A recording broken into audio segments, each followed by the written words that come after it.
नमस्कार, जोहार। मैं याचना जायसवाल, आप देख रहे हैं न्यूज झारखंड। चलिए जानते हैं सुबह से लेकर शाम तक की झारखंड की तमाम बड़ी खबरों को।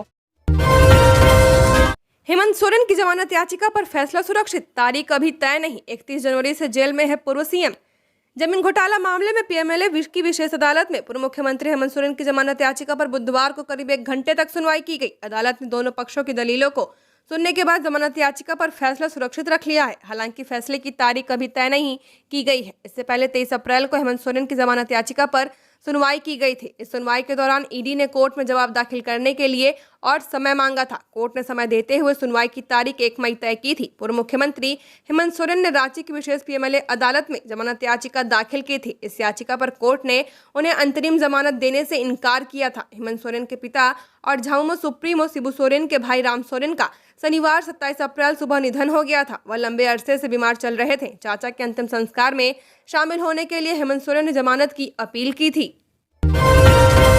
सऊदी अरब में फंसे 45 मजदूर लगा रहे वापसी की गुहार, कंपनी ने खाना पीना किया बंद। रोजगार की तलाश में सऊदी अरब गए झारखंड के 45 मजदूर की स्थिति बदतर हो चुकी है। अपने अधिकार आवाज उठाने पर कंपनी ने उनका खाना पीना बंद कर दिया है। थक हार कर मजदूरों ने फिर भारत और झारखंड सरकार से मदद और वतन वापसी की गुहार लगाई है। मजदूरों ने भारतीय दूतावास पर अपेक्षा के अनुरूप सहायता नहीं करने का आरोप लगाया है। मजदूरों ने कहा कि पिछली बार विरोध प्रदर्शन करने के बाद भारत सरकार के हस्तक्षेप कर कंपनी ने मजदूरों के साथ नया करार किया था, लेकिन फिर इसे दरकिनार कर महीनों से वेतन भुगतान नहीं किया गया है। पिछले वर्ष मई से सऊदी अरब में रह रहे इन मजदूरों का वीजा 5 मई 2024 को समाप्त हो रहा है। अब इनके स्वजन को भी चिंता सताने लगी है। ये सभी मजदूर झारखंड के अलग अलग जिलों के हैं। मजदूरों ने सरकार समेत श्रम मंत्रालय के अधिकारियों को वीडियो भेजकर मदद की गुहार लगाई है। वीडियो में मजदूर कह रहे हैं कि भारतीय दूतावास की ओर से भी उन्हें झांसे में रखा गया है। मजदूरों का कहना है कि अब काम का दबाव बढ़ा दिया गया है। रांची में अनियंत्रित होकर पलटी बस, खलासी की घटना स्थल पर ही हो गई मौत, कई यात्री घायल। झारखंड की राजधानी रांची में एक बस अनियंत्रित होकर पलट गई। दुर्घटना में बस के खलासी की मौत हो गई है। बस में सवार कई यात्री भी घायल हो गए हैं। दुर्घटना बुधवार 1 मई को सुबह सुबह राजधानी रांची के बुढ़मू प्रखंड में हुई। बताया गया कि ठाकुर गांव थाना क्षेत्र में सवारी बस अनियंत्रित होकर पलट गई, जिसमें एक व्यक्ति की मौत हो गई है और कई अन्य घायल हो गए। मृतक विनोद महतो बुढ़मू थाना क्षेत्र के बेतांगी का रहने वाला था। वह उसी बस का खलासी भी था। बताया गया कि बुढ़मू के बेतांगी से सवारी लेकर बस रांची की ओर जा रही थी। रांची की ओर जा रही बस JS01P 7243 कारोबार गांव के पास अनियंत्रित होकर पलट गई। इसमें बस के खलासी विनोद महतो की मौत हो गई और कम से कम 4 यात्री भी घायल हो गए। घायल यात्रियों का इलाज स्थानीय चिकित्सालय में कराया गया, जबकि गंभीर रूप से घायल विनोद महतो को रांची से Rajendra institute of medical science RIMS भेज दिया गया। रिम्स ले जाने के दौरान उससे रास्ते में ही दम तोड़ दिया। जानकारी के मुताबिक यह बस रोजाना बेतांगी से चैनगढ़ा सालाहन कारोबार होते हुए रांची जाती थी। बताया जा रहा है कि रांची जाकर मजदूरी करने वाले अधिकतर लोग इसी बस से जाते थे। दुर्घटना की सूचना मिलने पर पुलिस मौके पर पहुंची और छानबीन में जुट गई है। घायल मजदूरों के नाम का पता नहीं चल पाया है। सब्जी वाले की बेटी जीनत परवीन ने किया कमाल, 12वीं बोर्ड परीक्षा में किया टॉप, मिले इतने नंबर। झारखंड में सब्जी बेचने वाली की बेटी ने झारखंड बोर्ड की 12वीं की परीक्षा में परचम लहराया है। झारखंड एकेडमिक काउंसिल की 12वीं आर्ट्स की परीक्षा में सब्जी विक्रेता साबिर अंसारी की बेटी जीनत परवीन स्टेट की फर्स्ट टॉपर बनी है। रांची के कांके स्थित गवर्नमेंट गर्ल्स +2 हाई स्कूल की छात्रा जीनत शहर से करीब 12 किलोमीटर दूर सतकनादू गांव की रहने वाली हैं। मंगलवार 30 अप्रैल को रिजल्ट जारी होने के करीब 2 घंटे के बाद जब जीनत को स्कूल के टीचर ने स्टेट टॉपर होने की सूचना दी तो उसे यकीन नहीं हुआ। जीनत ने मीडिया से बात करते हुए कहा कि उसे इतना तो भरोसा था कि रिजल्ट बेहतर होगा, लेकिन यह नहीं सोचा था कि पूरे राज्य में टॉप करूंगी। जीनत ने आगे कहा, मैंने एक सरकारी स्कूल में आर्ट्स स्ट्रीम से 94.40% अंक हासिल किए हैं। मेरे शिक्षक ने मुझे बताया कि मैं स्टेट टॉपर हूँ। जीनत का सपना IAS बनने का है। जीनत ने कहा, मेरे अब्बू अम्मी ने कड़ी मेहनत कर हम लोगों को पढ़ाई लिखाई में कोई कमी नहीं रहने दी है। मेरा अरमान है कि मैं उन्हें हर तरह की खुशी देने के काबिल बन सकूं। अमित शाह का फर्जी वीडियो केस, फुल एक्शन में दिल्ली पुलिस। झारखंड कांग्रेस प्रदेश अध्यक्ष राजेश ठाकुर को भेजा नोटिस। केंद्रीय गृह मंत्री अमित शाह के भाषण का छेड़छाड़ किया जाने वाला फर्जी वीडियो सोशल मीडिया पर अपलोड और शेयर करने के मामले में दिल्ली पुलिस एक्शन मोड में है, जिसे लेकर दिल्ली पुलिस के द्वारा झारखंड कांग्रेस के प्रदेश अध्यक्ष राजेश ठाकुर को नोटिस भेजा गया है। भेजे गए नोटिस में 2 मई की सुबह 10:30 बजे दिल्ली पुलिस स्पेशल के जांच के अधिकारी के सामने पेश होने को कहा गया है। साथ ही अपने मोबाइल फोन, लैपटॉप, टैबलेट या किसी अन्य इलेक्ट्रॉनिक उपकरण साथ लाने को कहा गया है, जिसका कथित इस्तेमाल एक्स पर फर्जी वीडियो शेयर करने में किया गया हो सकता है। राजेश ठाकुर को यह नोटिस दंड प्रक्रिया संहिता सीआरपीसी की धारा 160/91 के तहत भेजा गया है। 4 मई को चक्रधरपुर में सीएम की सभा, जोभा मांझी ने तेज किया है चुनाव प्रचार, चंपई सोरेन जनता को करेंगे संबोधित। सिंहभूम लोकसभा सीट के चुनाव की तिथियां जैसे जैसे नजदीक आ रही हैं, वैसे वैसे चुनावी सरगर्मी तेज हो गई है। अपने अपने प्रत्याशी को जिताने के लिए एडी चोटी का जोड़ लगा रहे थे। एक और जहां एडीएम गठबंधन के प्रत्याशी गीता कोड़ा के पक्ष में प्रचार प्रसार के लिए जहां पीएम मोदी 3 मई को चाईबासा के टाटा कॉलेज में जनसभा को संबोधित करेंगे, जबकि दूसरे दिन 4 मई को इंडिया गठबंधन के प्रत्याशी जोभा मांझी के पक्ष में सीएम चंपई सोरेन चक्रधरपुर के बूढ़ीगोड़ा मैदान में चुनावी सभा को संबोधित करेंगे। इसके लिए दोनों पार्टियों के द्वारा तैयारी की जा रही है। खबरों में आगे बढ़ने से पहले अगर आपने अभी तक इस चैनल को सब्सक्राइब नहीं किया है तो सब्सक्राइब कर लें, जिससे आपको झारखंड की हर छोटी बड़ी खबर के अपडेट मिलते रहे। तो चलिए बढ़ते हैं खबरों की ओर। झारखंड के 18 जिलों में हीटवेव का ऑरेंज अलर्ट, 45 डिग्री के पार जा सकता है तापमान, 47.1 डिग्री के साथ बहरागोड़ा सबसे गर्म।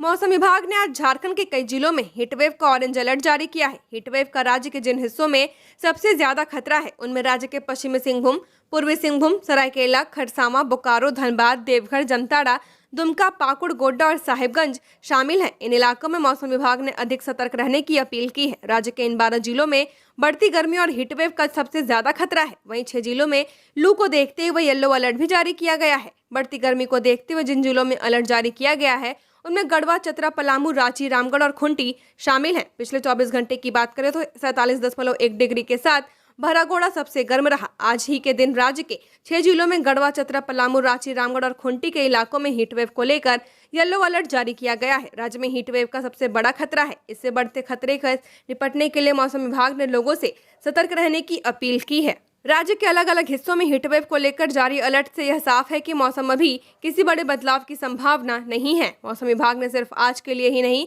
कल के लिए भी अलर्ट जारी किया है। झगड़ा सुलझाने गई महिला की पीट कर ली गई जान। गढ़वा जिले के मझियाओं थाना क्षेत्र के बूढ़ीखाट गांव के भदाई टोला में पति पत्नी के आपसी झगड़े को सुलझाने गई अधेड़ महिला को पति पत्नी ने मिलकर पीट दिया। इससे वह बेहोश हो गई। उसे परिवार के लोगों ने रेफरल अस्पताल लाया, जहां डॉक्टरों ने महिला को मृत घोषित कर दिया। महिला की पहचान रामसूरत पासवान की 55 वर्षीय पत्नी उर्मिला देवी के रूप में की गई है। घटना के बारे में मृतका के पुत्र चंदन कुमार ने बताया कि उसके घर के बगल में बली पासवान का लड़का आनंद पासवान एवं उसकी पत्नी प्रतिमा देवी झगड़ा कर रहे थे। इसी बीच उनका मौसेरा भाई लव कुमार पति पत्नी को समझाने गया। इस पर दोनों लव कुमार को ही पीटने लगे। लव को पीटता देख उसकी मौसी उर्मिला देवी उसे बचाने गई। उसके बाद गुस्से में आकर आनंद पासवान एवं उसकी पत्नी प्रतिमा देवी ने अधेड़ महिला को हाथ मरोड़कर जमीन पर पटक दिया। इससे वह बेहोश हो गई। इधर अस्पताल लाते ही डॉक्टरों ने उसे मृत घोषित कर दिया। इधर घटना की सूचना पाकर थाना प्रभारी आकाश कुमार के निर्देश पर एसआई चंदन प्रधान ने परिजनों का बयान लेकर शव को पोस्टमार्टम के लिए गढ़वा भेज दिया। जमशेदपुर में मिला स्वाइन फ्लू का संदिग्ध मरीज। जमशेदपुर में स्वाइन फ्लू का संदिग्ध मरीज मिला है। शहर के परसुडिया के नामोटोला में स्वाइन फ्लू का संदिग्ध मिला है। संदिग्ध मरीज का इलाज टाटा मोटर्स अस्पताल में चल रहा है। जानकारी के अनुसार सर्दी, खांसी, बुखार और सांस लेने से परेशानी के बाद मरीज को अस्पताल में भर्ती कराया गया, जिसके बाद सर्विलांस टीम ने अस्पताल पहुंचकर मरीज का सैंपल लिया, जिसके जांच में एमजीएम मेडिकल कॉलेज भेजा गया है। गौरतलब है कि महामारी रोग विशेषज्ञ डॉक्टर मोहम्मद असद ने बताया कि मरीज को सीवियर एक्यूटी रेस्पिरेटरी इलनेस के संदिग्ध लक्षण मिले हैं। रिपोर्ट आने के बाद ही कुछ कहा जा सकता है। डॉक्टर मोहम्मद असद ने बताया कि स्वाइन फ्लू आम सर्दी जुकाम की तरह ही होता है। यह बीमारी वायरल है। संदिग्ध मरीज के परिजनों के बाद पता चला कि मरीज का कोई ट्रैवल हिस्ट्री नहीं है। बता दें कि इस साल जनवरी में जिले में स्वाइन फ्लू के 8 मरीज मिले थे। इसमें 5 मरीज शहर के रहने वाले थे और 3 दूसरे शहरों के निवासी थे। सभी मरीज गले में खराश, सर्दी, खांसी व बुखार की शिकायत लेकर अस्पताल टीएमएच में भर्ती हुए थे। तीसरे फेज की वोटिंग से पहले झारखंड आ रहे पीएम मोदी। इन जगहों पर होगी जनसभा। लोकसभा चुनाव में 2 चरणों का मतदान खत्म हो चुका है। झारखंड में चौथे चरण से वोटिंग शुरू होगी। प्रदेश की 14 सीटों के लिए 4 चरणों में मतदान होना है। ऐसे में सभी दलों की तैयारियां तेज हो चुकी हैं। इस बीच प्रधानमंत्री मोदी झारखंड के दौरे पर आ रहे हैं। पीएम मोदी चाईबासा, पलामू और लोहरदगा में जनसभा को संबोधित करेंगे। 3 मई शुक्रवार के दिन में 3 बजे चाईबासा में प्रधानमंत्री नरेंद्र मोदी भाजपा प्रत्याशी गीता कोड़ा के चुनाव प्रचार करेंगे। 4 मई को सुबह 9:30 बजे पलामू के चियांकी हवाई अड्डा में पीएम मोदी जनसभा को संबोधित करेंगे। उसी दिन दोपहर 12:30 बजे से लोहरदगा लोकसभा के गुमला जिले के सिसाई में जनसभा को संबोधित करेंगे। रांची बीजेपी प्रत्याशी संजय सेठ ने बताया कि झारखंड के दौरे पर आ रहे प्रधानमंत्री मोदी 2 दिन में ताबड़तोड़ रैलियां करेंगे। लोकसभा चुनाव के लिए 2 चरणों का मतदान खत्म हो चुका है। झारखंड में चौथे चरण से वोटिंग शुरू होगी। प्रदेश की 14 सीटों के लिए 4 चरणों में मतदान होना है। ऐसे में सभी दलों की तैयारियां तेज हो चुकी हैं। इस बीच प्रधानमंत्री मोदी झारखंड के दौरे पर आ रहे हैं। पीएम मोदी चाईबासा, पलामू और लोहरदगा में जनसभा को संबोधित करेंगे। रांची सांसद और भाजपा प्रत्याशी संजय सेठ ने कहा कि प्रधानमंत्री अपने दौरे में 3 मई को रात्रि विश्राम राजभवन में करेंगे। निश्चित तौर पर जब वो एयरपोर्ट से राजभवन जाएंगे तो उनको देखने के लिए सड़क पर जन सैलाब उमड़ पड़ेगा। पीएम की झारखंड में होने वाली जनसभा को लेकर कार्यकर्ताओं में भी खासा उत्साह है। रांची से आरा आने जाने वाली ट्रेन में अब आसानी से मिल जाएगी टिकट। रेलवे विभाग ने उठाया ये कदम। आगामी 2 मई से रांची से आरा के लिए खुलने वाली एक्सप्रेस गाड़ी में स्लीपर क्लास का एक कोच बढ़ाने का निर्णय लिया गया है। यही ट्रेन वापसी में 3 मई को आरा से रवाना होगी। यात्रियों की भीड़ के मद्देनजर रेलवे की ओर से यह निर्णय लिया गया। वहीं राउरकेला से जयनगर के लिए खुलने वाली ट्रेन में भी स्लीपर क्लास में भी एक कोच जोड़ा जाएगा। यह ट्रेन राउरकेला से 2 मई को रवाना होगी। यह सुविधा यात्रियों को 30 जून तक मुहैया कराने का निर्णय लिया गया है। कोच बढ़ाने की मांग लंबे समय से की जा रही थी। रेलवे अधिकारियों का कहना है कि यात्रियों की भीड़ को नियंत्रित करने के लिए रेलवे की ओर से यह कदम उठाया गया है। अधिकारियों का कहना है कि यात्रियों की सुविधा के लिए रेलवे हमेशा तत्पर रहता है। उसी के तहत यह कदम उठाया गया है। डरमा में घर में आग लगने से 3 मवेशी जलकर मरे। जयनगर प्रखंड क्षेत्र अंतर्गत सिंगारडिया पंचायत समिति सदस्य प्रेमलाल यादव के घर में आग लग गई है। हादसे में 3 मवेशी जिंदा जलकर मर गए, जबकि लाखों रुपए के सामान जलकर राख हो गए हैं। पीड़ित प्रेमलाल यादव ने बताया कि घर के अंदर 3 मवेशी खूंटी से बंधे हुए थे। इसमें एक बछड़ा शामिल था। घर के ऊपर पुआल रखा था, तभी अचानक आग लग गई। आग की लपटें इतनी तेज थी कि उस पर काबू नहीं पाया जा सका। ग्रामीणों की मदद से जब तक आग पर काबू पाया जाता तब तक तीनों मवेशी और पुआल जलकर राख हो चुका था। इसमें लाखों रुपए का नुकसान हुआ है। इसकी जानकारी प्रेमलाल यादव ने अंचल कार्यालय को दी है। आग लगने के कारण का पता नहीं चल पाया है। मजदूर दिवस पर खास एचईसी श्रमिकों का कौन सुनेगा दर्द। भारत के सबसे बड़े औद्योगिक कॉम्प्लेक्स हैवी इंजीनियरिंग कॉरपोरेशन में 1610 परिवार ठेका श्रमिकों का बचा हुआ है। एक परिवार में 4 लोग यानी कुल 6440 लोग। पिछले 20 माह से इनका वेतन लंबित है। लगभग 1610 परिवार इसके कारण आर्थिक संकट में है। पिछले 2 साल में इन्हें लगभग 4 माह का वेतन त्योहारों के समय पर आंदोलन के बाद दिया गया है। एचईसी में ठेका श्रमिकों का कॉन्ट्रैक्ट 2023 में ही समाप्त हो चुका है। कॉन्ट्रैक्ट रेन्यू, नए ठेकेदार की बहाली और वेतन भुगतान जैसे तमाम मांगों को लेकर लगभग 3 महीनों से आंदोलनरत है। जमशेदपुर में प्रत्याशियों को चुनाव में खर्च के लिए खोलने होंगे करंट अकाउंट।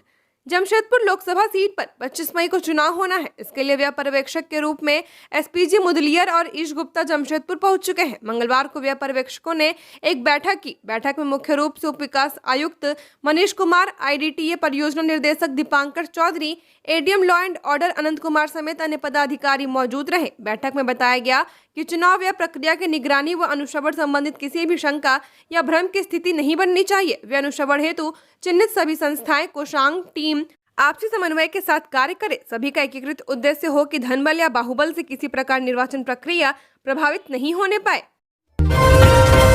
झारखंड में 5वें चरण के लिए 14 लोगों ने किया नामांकन। 71 करोड़ 11 लाख से अधिक जब्त।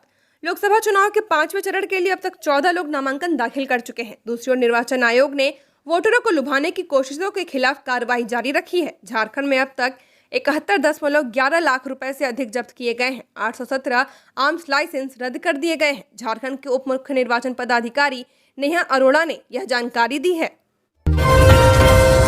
कांग्रेस सरकार आई तो कश्मीर में फिर से धारा 370 लागू हो जाएगी, शेखावत। जमशेदपुर से भाजपा प्रत्याशी विद्युत वरण महतो के नामांकन में शामिल होने मंगलवार को जमशेदपुर पहुंचे केंद्रीय जल शक्ति मंत्री गजेंद्र सिंह शेखावत ने पिछले यूपीए सरकार पर जमकर निशाना साधा। उन्होंने कहा कि यूपीए सरकार के समय देश में भ्रष्टाचार, घोटाले, बम धमाके और आतंकी हमले आम बात थी, जबकि मोदी सरकार के शासनकाल में गरीबों को घर, बिजली, बैंक अकाउंट, मुफ्त राशन और नल से जल जैसी सुविधाएं मिली हैं। वे साक्षी के बोधि मैदान में विद्युत वरण महतो के नामांकन के बाद आयोजित जनसभा को संबोधित कर रहे थे। कांग्रेस आई तो कश्मीर में फिर से धारा 370 लागू हो जाएगी। कोडरमा के लिए 2 और गांडे के लिए 1 प्रत्याशी ने किया नामांकन। नामांकन की प्रक्रिया जारी रहने के बीच मंगलवार को कोडरमा और गांडे के लिए 3 प्रत्याशियों ने नामांकन दाखिल किया। इस दौरान गिरिडीह डीसी व सह कोडरमा के निर्वाचित पदाधिकारी नमन प्रियेश लकड़ा के समक्ष मूल निवासी समाज पार्टी के प्रत्याशी के अजय कृष्ण ने 2 सेट में नामांकन का पर्चा दाखिल किया है, जबकि कोडरमा लोस से ही शहादत अंसारी ने निर्दलीय प्रत्याशी का पर्चा दाखिल किया। वहीं गांडे उपचुनाव के लिए सईद आलम ने भी बतौर निर्दलीय प्रत्याशी के रूप में नामांकन का पर्चा दाखिल किया है। इधर देर शाम प्रेस वार्ता कर डीसी ने जानकारी देते हुए बताया कि नामांकन की प्रक्रिया काफी बेहतर तरीके से चल रही है, तो स्वीप कार्यक्रम के तहत ही मतदाता जागरूकता अभियान को तेजी से चलाया जा रहा है। मजदूर दिवस विशेष, झारखंड में गिग वर्कर्स के लिए लागू नहीं है कोई योजना, सरकार को कामगारों की संख्या तक की जानकारी नहीं। स्विगी, जोमेटो, ओला, उबर, बिग बास्केट जैसी कंपनियों से जुड़े ड्राइवर, डिलीवरी बॉय और कामगारों को गिग वर्कर का नाम दिया गया है। झारखंड में अब तक गिग वर्कर्स का सर्वे या आधिकारिक गिनती नहीं की गई है। श्रम विभाग के सूत्रों के मुताबिक राज्य में लगभग 1 लाख गिग वर्कर्स हैं। आश्चर्यजनक रूप से गिग वर्कर्स के लिए राज्य सरकार ने अब तक कोई नियम नहीं बनाया है। गिग वर्कर्स के लिए न तो न्यूनतम मानदेय निर्धारित है और न ही उनको श्रमिकों को दी जाने वाली कोई भी बुनियादी सुविधा उपलब्ध कराई गई है। राज्य में गिग वर्कर्स को आम श्रमिकों की तरह नियोक्ता कंपनी से न्यूनतम वेतन, एक्सीडेंट बीमा, ईएसआई, स्वास्थ्य और पीएफ जैसी किसी तरह की कानूनी सुरक्षा फिलहाल उपलब्ध नहीं है। वर्ष 2020 में भारत सरकार ने 44 श्रम कानूनों को मिलाकर सामाजिक सुरक्षा कोड के 4 खंड जारी किए थे। प्रधानमंत्री नरेंद्र मोदी ने भी अगस्त 2022 में श्रम मंत्रियों के सम्मेलन में गिग वर्कर्स को भी सामाजिक सुरक्षा के दायरे में लाने की बात कही थी। इसके बावजूद गिग वर्कर्स के लिए अब तक धरातल पर बहुत कुछ नहीं किया जा सका।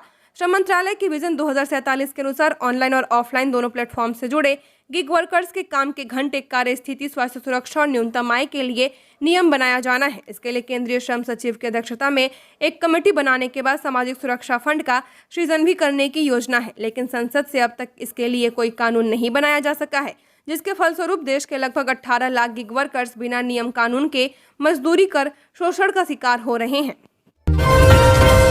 लंबित मांग पूरी नहीं कर अन्याय कर रही सरकार, ध्रुव प्रसाद। झारखंड सचिवालय सेवा संघ द्वारा संघ के अध्यक्ष ध्रुव प्रसाद के नेतृत्व में नेपाल हाउस स्थित सचिवालय के विभिन्न विभागों में संपर्क अभियान चलाया गया। मौके पर अध्यक्ष ने संघ के सदस्यों के साथ चर्चा के दौरान बताया कि सरकार द्वारा सचिवालय सेवा के पद सृजन मामले में लंबे समय से सकारात्मक पहल नहीं की जा रही है। पद सृजन के विपरीत कार्मिक विभाग द्वारा पदों में कटौती का प्रस्ताव लाया गया है, जो निंदनीय है। संघ के मांगों के प्रति सरकार के अन्यायपूर्ण, संवेदनहीन व उदासीन रवैया संघ को भविष्य में आंदोलन के लिए बाध्य कर रही है। आंदोलन की रूपरेखा तैयार करने के निमित्त अध्यक्ष ने सभी विभागों से विभागीय प्रतिनिधि मनोनीत करने का आग्रह किया है, ताकि विभाग एवं संघ के बीच बेहतर समन्वय स्थापित हो सके। उक्त संपर्क अभियान में संघ के अध्यक्ष ध्रुव प्रसाद के साथ उपाध्यक्ष विनय कुमार बरनवाल, संयुक्त सचिव देवाशीष सिन्हा, संगठन सचिव प्रणव कुमार पांडा, कोषाध्यक्ष हेम नारायण सिंह आदि पदाधिकारीगण शामिल थे। गुमला और देवघर में भीषण सड़क हादसे में 3 की मौत, धू कर जली bike. Gumla Rourkela national highway में मंगलवार की देर रात टेंसेरा के पास भीषण सड़क दुर्घटना में 2 मजदूरों की मौत हो गई। मृतक मजदूर में सबू अंसारी और अब्दुल्ला अंसारी शामिल है। जानकारी के अनुसार सबू अंसारी और अब्दुल्ला अंसारी शहर में काम करने के बाद अपनी बाइक से रात को अपने घर लौट रहे थे। टेंसेरा से पहले ज्ञान ज्योति स्कूल के समीप तेज रफ्तार बोलेरो ने बाइक को पीछे से धक्का मार दिया। दुर्घटना में बाइक की टंकी फट गई और आग लग गई। अनियंत्रित बोलेरो पेड़ से टकराकर क्षतिग्रस्त हो गया। पीछे से आ रहे अम्बुआ के ही 2 मजदूर आजमत अंसारी और सलमान अंसारी घटना स्थल पर पहुंचे। वे कुछ समझ पाते कि उनकी बाइक इस टंकी पर आग पकड़ लिया और दोनों बाइक जलकर राख हो गई। अजमत अंसारी और सलमान अंसारी का इलाज गुमला सदर अस्पताल में चल रहा है, जबकि बोलेरो चालक और सवार व्यक्ति ने बारे में कुछ पता नहीं चल पाया है। पुलिस ने बोलेरो व बर्निंग बाइक को अपने कब्जे में ले लिया। इधर देवघर के सरट पालाजोरी मुख्य मार्ग पर पालोजोरी थाना क्षेत्र के बसहा गांव के पास सड़क हादसे में एक शख्स की मौत हो गई, वहीं 4 अन्य घायल हो गए हैं। मृतक 59 वर्षीय गोपेश कुमार सिंह बोकारो जिले के चास थाना क्षेत्र के शिवपुरी कॉलोनी का रहने वाला था। वह वर्तमान में सारट के सेंट्रल बैंक में गार्ड के तौर पर कार्यरत था। सेना से सेवानिवृत्त होने के बाद वह बैंक में गार्ड की नौकरी कर रहा था। वेब पर्यवेक्षक का बैंकों को निर्देश, संदिग्ध ट्रांजैक्शन रखे नजर। मंगलवार को मोहराबादी स्थित राज्य अतिथिशाला के सभागार में व्यय पर्यवेक्षक वीरेंद्र कुमार सिंह ने जिले की सभी एनफोर्समेंट एजेंसीज के नोडल पदाधिकारियों के साथ समीक्षात्मक बैठक की। बैठक में संबंधित एजेंसियों को समन्वय के साथ चुनाव आयोग के दिशा निर्देश दिए गए। बैठक में व्यय अनुश्रवण कोषांग प्रभारी सज्जन पांडे, व्यय अनुश्रवण कोषांग के पदाधिकारी एवं सभी एनफोर्समेंट एजेंसीज के नोडल पदाधिकारीगण उपस्थित थे। व्यय पर्यवेक्षक वीरेंद्र कुमार सिंह ने सभी नोडल पदाधिकारियों से आज तक की गई कार्रवाई एवं आगामी कार्य योजना के संबंध में विस्तृत जानकारी प्राप्त की। व्यय की गणना हेतु निर्गत दिशा निर्देशों का कड़ाई से पालन करने का निर्देश दिया। झारखंड की और खबरों के लिए बने रहिए हमारे साथ। हमारे चैनल न्यूज़ झारखंड पर चैनल को सब्सक्राइब करें, साथ बेल आइकन को प्रेस करें। नमस्कार।